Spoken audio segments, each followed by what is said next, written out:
We remain steadfast in our commitment in delivering local news that matters.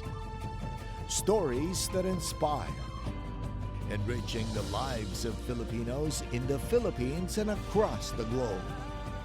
This is your GMA Regional TV. Buong puso para sa Pilipino.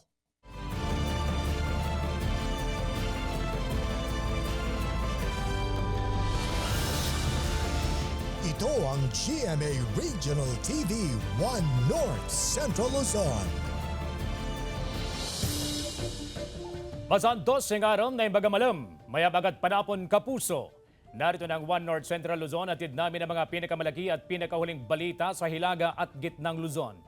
Live mula rito sa GMA Dagupan Station, ako po si CJ Torida. Mga kapuso, muling tataas ang presyo ng produktong petrolyo bukas, Pebrero 6. May ulat si Jasmine Gabriel Galban. Panibagong pagtaas sa presyo ng produktong petrolyo ang ipatutupad bukas, February 6. Ito na ang ikalimang sunod na linggong taas presyo sa diesel at gasolina. 1 peso and 50 centavos ang dagdag sa kada litro ng diesel, 75 centavos naman sa kada litro ng gasoline, habang 80 centavos sa kada litro ng kerosene. Dahil dito, hinihiling ngayon ng mga toda sa Mangaldan, Pangasinan ang 2 pisong dagdag sa minimum fare ng mga pumapasadang tricycle sa bayan. Mahal na ang bilihin, tsaka may estudyante na pinapaaral din. Ako po hindi po ako favor doon kasi pag yung estudyante po, pag kulang po yung baon nila, pag sakto lang, tapos mababawasan pa sa pamasahe, di paano na sila pag walang pangbiling merenda? Opo. Paliwanag ng Poso Mangaldan, may proseso sa implementasyon ng fare increase. Hindi pa naman basta-basta makapagdesisyon o isasangguni dahil yun ay manggagaling din naman sa sangguniang bayan kung alinsunod doon sa sinusunod natin na batas. Sa Kalasyaw, Pangasinan, pahirap daw sa ilang biyahero at negosyante ang ipatutupad na taas presyo sa produktong petrolyo. Yung imbis na kikitain mo na pauwi sa pamilya mo, madadagdag na mapupunta na naman sa gasolina. Mahirap din magtaas ng presyo sa mga suki mo. Ayon sa Oil Industry Management Bureau o OIMB, ang extension sa production cut ng ilang Organization of the Petroleum Exporting Countries member ang isa sa dahilan ng patuloy na pagtaas sa presyo ng produktong petrolyo. Jasmine Gabriel Galban, One North Central Luzon. Kaugnay ng balitang yan, alamin natin ang reaksyon ng ilang tsuper at pasahero. May live report si Joan Ponsoy. Joan? Panibagong pasanin na naman daw ang dapat paghandaan ng mga motorista dahil sa inaasahan ngang pagtaas ng presyo ng langis. Live tayo ngayon dito nga sa may terminal ng Bunuan Bukid upang kumustahin naman itong reaksyon ng mga tsuper na primarily ay sila yung naapektuhan nga ng pagtaas ng presyo ng langis. So ating tatanungin yung kanilang reaksyon kaugnay rito. Kuya, ito nga lingguhan na naman yung pagtaas ng presyo ng langis. Paano po kayo naapektuhan dito? Ay malaki ang epekto sa amin kasi unang-una yung mga sumasakay ng mga pasahero rito sa amin. Nagrereklamo rin kung sisingilin namin sila ng 50 pesos. Kasi siyempre nakapila kami rito, pila-pila kami. Kung minsan 3 oras bago kami makakuha ng pasahero, maniningil kami ng 50 papuntang Bunuan. Nagrereklamo pa sila kasi mas malaki na yung nakukonsumo ninyong Opo, kasi yung balikan na namin yun, 20 na. 30 lang yung papatong sa amin. Okay. Salamat kuya. Yan yung madalas na daingan ng mga motorista o ng mga tsuper, especially na gumagamit nga ng langis para mapaandar itong kanilang mga sasakyan, itong kanilang trabaho nga. Kuya, jeepney driver, tricycle driver, sabi nyo nga kanina, paano kayo naapektuhan ngayon sa lingguang pagtaas ng presyo ng langis? Malaki naman kasi pag tumataas yung langis, tumataas din ang konsumo namin. Lumilit ang kita namin. Tapos kung tumataas pa yung bilihin kasi ang ginagamit sa pagdideliver ng mga pagkain natin, puro krudo, kaya tumataas ang bilihin. Tumataas ang bilihin pero ang kinikita namin lumilit. Kaya malaki yung konsamin dito. Okay, thank you so much. Hindi lang din mga motorista itong apektado, maging itong mga consumer dahil ang pangamba nila kapag tumaas itong presyo ng langis, tataas din daw itong mga presyo ng ibang produkto. Kayo po, nanay, kayo ay may tindahan, tapos commuter din po kayo. Paano kayo naapektuhan sa pagtaas ng presyo ng langis po? Ay, siyempre, apektado kasi mahal yung pamasahe. Tapos mahal din yung mga bibilihin. Tapos, lalo na yung bigas. Lalong napapahirap kaming mahirap. Kasi mahal lahat. Sabi nga ni Presidente, lahat bababa. Ngayon nagtataka, bakit lalong tumataas? So, dapat ibaba naman kasi kawawa naman kami. Lahat na lang tumataas eh. Wala yung pangako. Saan na yung pangako? Wala. Thank you so much po, nanay. So yun nga, itong hiling din ng mga tsuper, especially ng mga tricycle drivers, na taasan itong pasahe, dadaan pa rin yan sa konseho bago ito ipatupad. Maraming salamat, Joan Punsoy. Nararanasan ngayon ang mababang presyo ng bigas sa ilang pamilihan dahil sa mataas na supply ng imported rice ayon sa Sinag. Narito ang report. Bumaba ang presyo ng kada kilo ng bigas sa iba't ibang pamilihan sa Pangasinan. Sa Dagupan City, piso hanggang 2 piso ang ibinaba sa presyo ng kada kilo ng bigas sa Malimgas Public Market.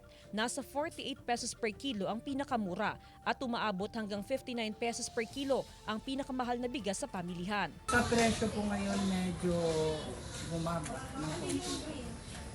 Bakit po? Second crop po, anihan po talaga ngayon. Dati kasi di ba nakakabili ka ng 40 something ngayon. Ang pinakamababa na nasa 50 na eh. Tsaka sa mga groceries kasi ang pinakamababa na dito. 67 mga ganun. Sa Mangaldan Public Market, piso hanggang 3 piso ang ibinaba sa presyo ng kada kilo ng bigas. Paliwanag ng mga rice retailer, marami na nag-aani ng palay, kaya unti-unti na rin bumababa ang presyo ng bigas. Sa monitoring ng Samahang Industriya ng Agrikultura o SINAG, inaasahang bababa pa sa 4 na piso ang bawas presyo sa kada kilo ng bigas hanggang Marso. Kabilang sa mga dahilan ng pagbaba sa presyo, ang sapat na supply ng bigas. Sa mga susunod na linggo, mas marami ng local rice ang mabibili sa merkado dahil sa sabay-sabay na anihan ng palay. So far, maraming imported na dumating. So wala tayong kakulangan. Majority kasi mga 70% na sa merkado is imported. So 30%. Kasama si Jing Dakanay, Jasmine Gabriel Galban, One North Central Luzon. Patay ang isang lalaki sa Bugalyon, Pangasinan matapos pagsasaksakin ng hindi bababa ng 20 beses gamit ang tari ng panabong na manok. Nag-aalerto Joan Punsoy.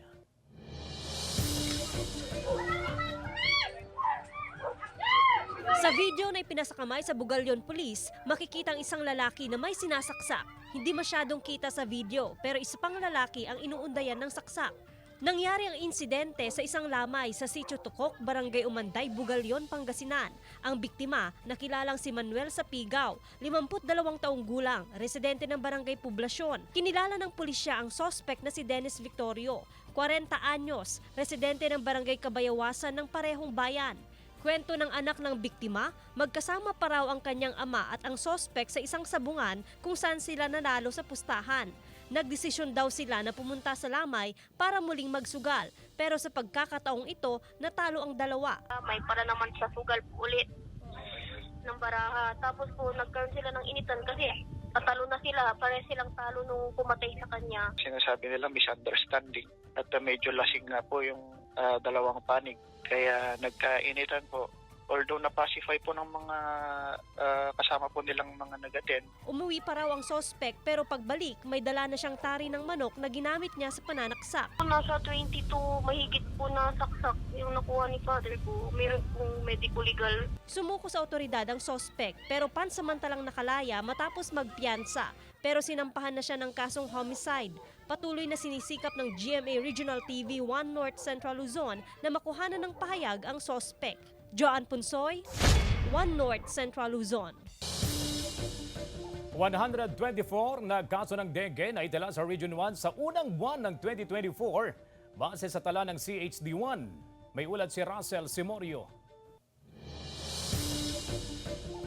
Enero pa lang nasa 124 na ang naitalang kaso ng dengue sa Region 1. Batay sa inilabas na datos ng Center for Health Development, 72 cases ang naitala sa Pangasinan, kasamang Dagupan City, 31 sa Ilocos Sur, 17 sa La Union, habang 4 naman sa Ilocos Norte. Nakapagtala rin ng isang death case. Hindi raw inaasahan ng otoridad ang ganitong kaso ng dengue sa gitna ng nararanasang init ng panahon. Ang lamok naman po na nagdadala ng dengue, usually kahit na anong temperature po, no, kumakagat po yan. Mas tumataas, no, yung cases natin kapag marami po ang ulan, kasi po tumarami rin yung breeding site ng ating mga lamok. Regular na nagsasagawa ng fogging operation sa mga barangay sa Calasiao, Pangasinan. Bukod pa sa mga malawakang paglilinis sa barangay para makaiwas sa dengue. Tabi ng ilog ang bahay ni Aling Shirley sa barangay Nagsaing. Alerto raw siya sa mga stagnant water na posibleng pamahayan ng lamok. Minsan nagsusunog kami ng mga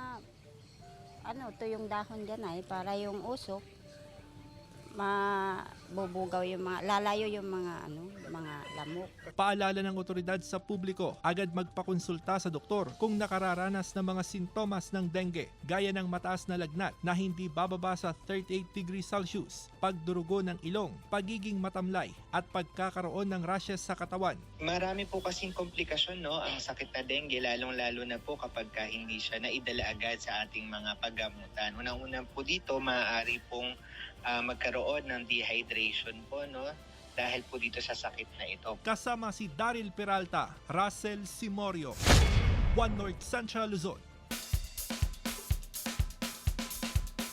Dinagsa ng mga residente at turista sa Baguio City ang grand opening ng Panagbanga Festival 2024. May ulat si Jasmine Gabriel Galban.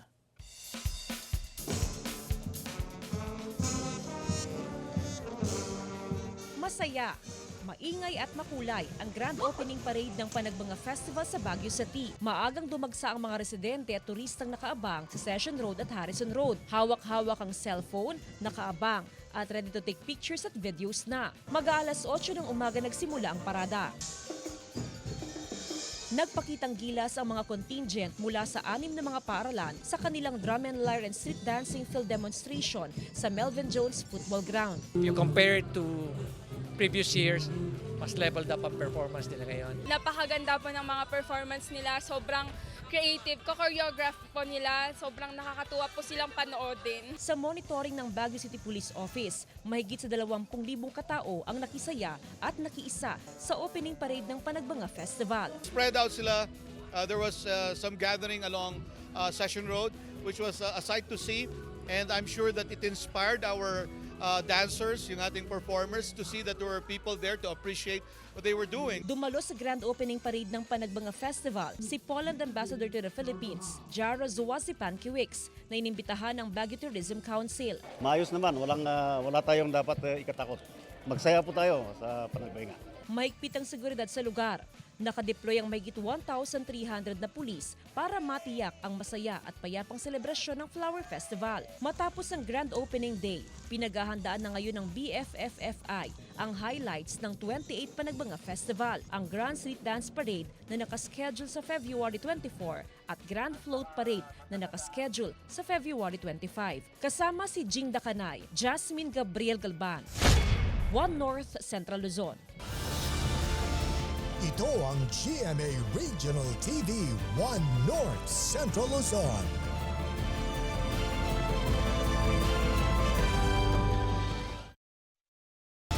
Ito ang GMA Regional TV 1 North Central Luzon.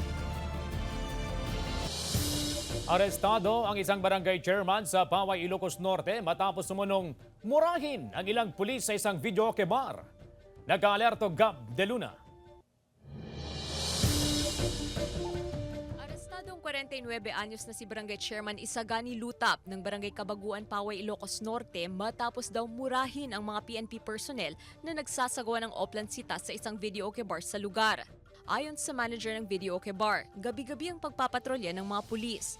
Kakapkapan lang daw sana ng PNP personnel ang kapitan at kukuhanan ng litrato bilang bahagi ng kanilang operasyon nang bigla itong nakipag-away sa mga pulis. Nung ipatayo nila si kapitan, ayaw nilang tumayo. Yun ang parang naiinsulto yung pulis kasi Ang sabi kasi ni Kapitan, Kapitan kami ayaw namin tumayo. Sabi naman ito mga pulis, picture lang po sir. Kasi ang paliwanag naman ng mga pulis, trabaho kasi daw nila. Gabi-gabi naman nila ginagawa. Tumangging magbigay ng pahayag ang barangay chairman na nahaharap sa kasong direct assault na may piyansang 1,000 piso. May paalala naman ng DILG sa mga elected officials. It is expected from them, not all times is dapat magpakita pa din sila ng proper behavior. Kahit na sabihin natin na pikon or naasar, hindi pa din tama yung pagsalitaan mo ng masasama yung isang police officer. Kasi at the end of the day, you're a public official eh. Sa Ilocos Sur, kinasuhan ng grave threat at paglabag sa Comprehensive Firearms and Ammunition Regulation Act ang dating kapitan sa bayan ng Santa na si Armando Tolentino. Inireklamo siya matapos daw manutok ng baril. Depensa niya, inaayos lang niya ang baril na gamit daw niya para protektahan ang sinasakang bukid. Kumpiskado naman ng Santa PNP ang kanyang kalibre 45 baril. Pwede namang magpiyansa si Tolentino sa kaso laban sa kanya. Gab de Luna, 1 North Central Luzon. Pinaigting ng awtoridad ang inspeksyon sa mga fire hydrant sa Dagupan City. Ngayong nararanasan ang El Nino. May ulat si Joan Ponsoy. Pinaigting pa ng Bureau of Fire Protection ang kanilang paghahanda dahil sa tumitinding init ng panahon na bunsod ng El Nino. Ito po yung dry and windy na panahon kung observe po natin. So, marami po talaga tayong actually cases po ng sunog, pag grass fire po yan or structural fire dahil nga po sa panahon. Kasabay nito ang pinaigting din na inspeksyon sa mga fire hydrant. Ang mga fire hydrant, gaya na lamang nito, ay nakapwesto sa mga accessible areas nang sa ganun nga ay mas mabilis itong pag-supply ng tubig sakaling merong apulahin na sunog. Pero ayon na rin sa BFP, hindi lahat ng mga fire hydrant dito sa lungsod ng Dagupan nagagamit. Ang ilan kasi hindi na functional matapos nga itong masira dahil na rin sa kalumaan. Ang ilan kailangan na rin umano ng realignment ng tubo matapos ng tamaan o di kaya maapektuhan sa mga road development. Ang Pamana Water ang nagsusupply ng tubig sa mga fire hydrant. Sa pinakahuling tala, may 56 na fire hydrant sa lungsod. Ang mga fire hydrant na hindi gumagana, napalitan na rin. Yung mga non-functional hindi na ginagamit. Tiningnan talaga yung mga papalitan na hindi na i-discard na yung aalisin na sa statistics. Mula sa 56 na fire hydrants, 3 rito ang partly functional. Habang ang 2 fire hydrants sa Arellano Street, hindi na muna pinapagana dahil sa road construction. Magkaibang koneksyon ng supply ng tubig para sa fire hydrant at sa mga consumer, kaya tiyak daw na may nakalaan na supply para sa sunog. Ayon sa Pamana Water, sapat daw ang supply ng tubig sa kabila ng nararanasang El Nino. Importante pa rin daw ang pag-iingat ng publiko para makaiwas sa insidente ng sunog. Kasama si Ron Alistair Taniedo, Joan Ponsoy, 1 North Central Luzon.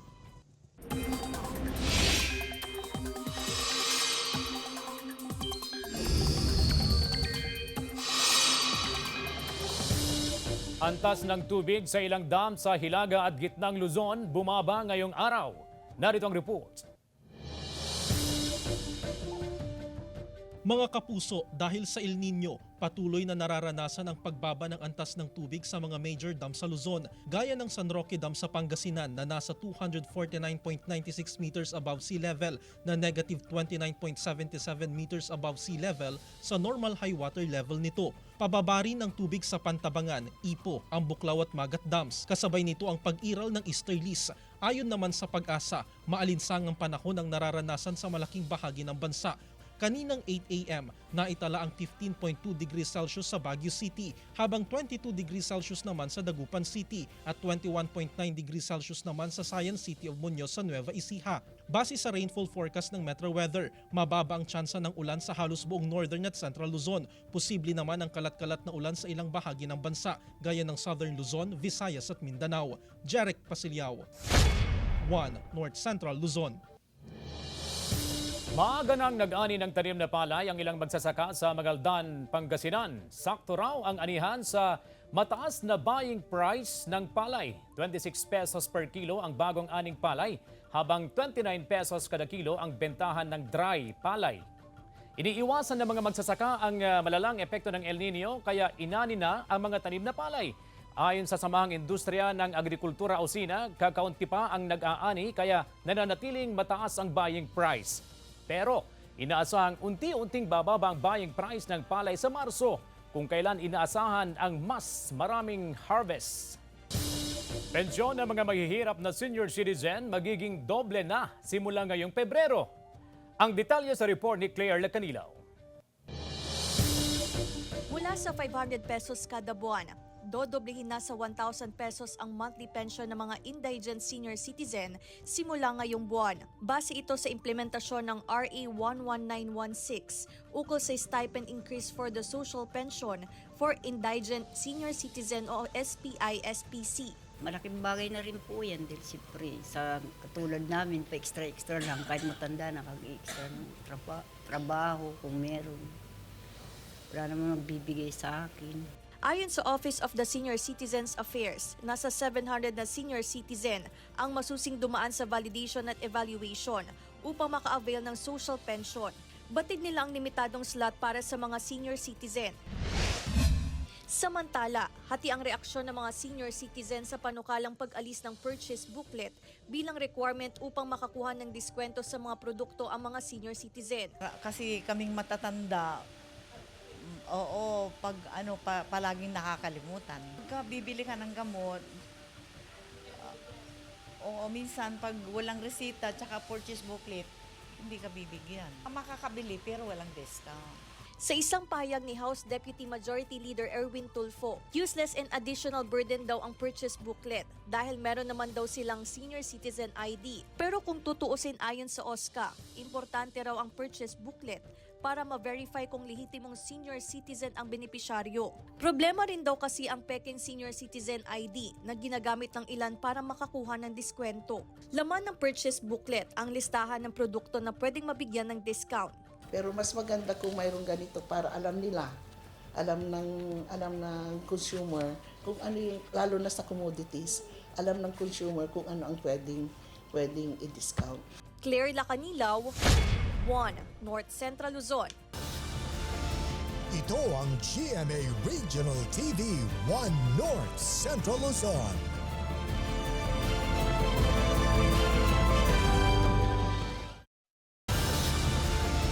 Ito ang GMA Regional TV 1 North Central Luzon. Pasintabi po mga kapuso, mabahong tubig na naipon sa kalsada sa isang barangay sa Calasiao, Pangasinan, iniinda ng ilang residente at motorista. Nagkatutok Claire Lacanilaw. Muling nagsagawa ng inspeksyon ng Municipal Engineering Office at Sanitary Inspection Team ng Municipal Health Office sa intersection ng Barangay Nalshan, San Miguel, Calasiao, Pangasinan. Partikular sa bahagi ng drainage kung saan nagmumula ang mabahong amoy. Mabaho nga po siya. Sana po magawan din ng paraan ng local government dito kasi syempre daanan po ng tao, mami. Lalo po, marami rin pong turista na dumadaan po, pumupunta dito sa amin, ma'am. Sana malinis. Hindi ko din po alam saan galing yan. Dati na po yan, parang normal na po yan. Nangako naman daw ang ilang establishmento na malapit sa lugar na paigtingin ang paglilinis sa kanilang sewage system. Maglalagay rin daw ng chemical para matanggal ang amoy. Kailangan din umanong magsagawa ng siphoning sa wastewater. Isa po doon is 3 times a day po sila maglilinis doon sa grease proper. Tapos maglalagay din po sila nung pangtanggal ng amoy. Meron naman po silang sariling ganun yung establishment na yun. Then magkakaroon din po kami, ma'am, nirecommend ko din na magkakaroon po sila ng siphoning 2 times a year. Kailangan din umanong sumunod ng mga establishmento upang mabigyan ng clearance permit mula sa DPWH upang maikonekta sa bagong drainage system ang kanilang sewage system. Kasama si Henry Duminsil, Claire Lacanilaw, 1 North Central Luzon. Tinututukan ng Cybercrime Unit ng Ilocos Sur Police Provincial Office ang mga kaso ng online swindling. Nagka-alerto Ivy Hernando. Nakatanggap ng tawag sa cellphone si Mirna, di niya tunay na pangalan, mula sa hindi nagpakilalang caller dahil nanalo raw siya sa raffle draw. Hinanapan daw siya ng e-wallet ng kausap kung saan ipadadala ang napanalo ng cash. Nanghiram pa raw siya ng account sa Tsahin. Damagan na kanyak no adda tigikas ko kay awang ko na awan itigikas dita karubayo ko na nakanya nako kaadaan, sir, nga bagi ni auntie ko na. Nakumbinsi sila ng kausap na ibigay ang personal information, account number, maging ang one-time password o OTP. Bago pa nila malaman ang panloloko, nasimot ang laman ng e-wallet na ginamit sa online payment. Ayon sa Cyber Response Team ng Ilocos Sur PNP, talamak ang online scam ngayon. Noong 2023, 36 ang naitalang cybercrime, kung saan 12 ang swindling o estafa. 16 rito ang nakasuhan at 4 ang naaresto. May paraan naman daw para matrace ang scammer. Pag bayad sila through GCash, ina-apply namin ng warrant to disclose computer data sa korte para makapagbigay sila ng identification ng scammer na yan. At gaya ng ibang online scam, importanteng huwag ibigay kahit kanino ang personal information, account number, lalo na ang one-time password o OTP. Kasama si George Benson, Ivy Hernando, One North Central Luzon. Patuloy ang search operation ng otoridad sa mangingisdang si Gilberto Dialo na tubong Subic, Zambales. Ayon sa Maritime Police, January 16 nang pumalaot si Dialo sa karagatang sakop ng Subic pero hindi na siya nakabalik. Walang nakitang palatandaan sa karagatan ng gamit niyang bangka. Labis ang pag-aalala ng pamilya ni Dialo na may 3 anak at asawang OFW. Umabot na ng 2 linggo ang paghahanap ng otoridad, kaya nanawagan din sila sa posibleng may alam na impormasyon tungkol sa nawawalang mangingisda. Sugatang pilot whale na stranded sa baybayin ng Bacnotan, La Union. Silipin sa report. Napadpad sa baybayin ng Bacnotan, La Union ang isang balyena. Nakitaan ito ng sugat sa ulo at buntot. Posible raw na bumangga ang balyena sa mga malalaking bato. Pinakawalan din sa dagat ang pilot whale matapos magamot. Noong nakarang taon, may naanod din na patay na balyena sa baybayin ng bayan. Hindi ko pa masabi ngayon kung ano ang reason why. Baka yung change of temperature or pagkain. Pinagtulungan ng BFAR, Senro, Philippine Coast Guard at LGU na mailigtas ang isang pilot whale na nakitang duguan at nanghihina sa baybaying bahagi ng Barangay Masintok, Paway, Ilocos Norte. Hindi matansya ang bigat pero umabot sa 15 katao ang nagtulong-tulong para maiahon sa tubig ang balyena. Ginamot ang sugatang isda at dinala muna sa isang fish pond habang inoobserbahan. Natagpuan ng isang babaeng spinner dolphin sa baybayin ng Pagudpod, Ilocos Norte. May haba na 180 cm at bigat na 15 to 20 kilos ang dolphin. Nakitaan ng mga sugat sa katawan pero tiniyak ng Municipal Environment and Natural Resources Office na nasa ligtas na itong kondisyon bago ibinalik sa malalim na parte ng dagat. Ayon sa Menro, posibleng napadpad ang dolphin dahil sa pabago-bagong panahon na maaring nagdulot ng stress sa marine mammal. Joan Punsoy, One North Central Luzon.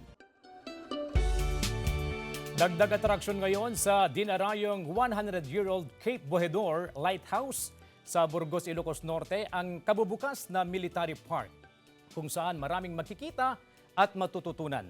Gaya ng mga sinaunang kagamitan ng Philippine Marines at Philippine Air Force na bahagi na ng ating kasaysayan. May lumang tangke at aircraft kung saan pwedeng magpa-picture. Bukod sa reservation o preservation ng military wares, pagbibigay pugay rin daw ito sa mga bayaning militar. Itong konsepto na to was started by the brigade in Luok, Sulu when the brigade was there. No? And we're very happy that General Blanco brought the concept here in the north.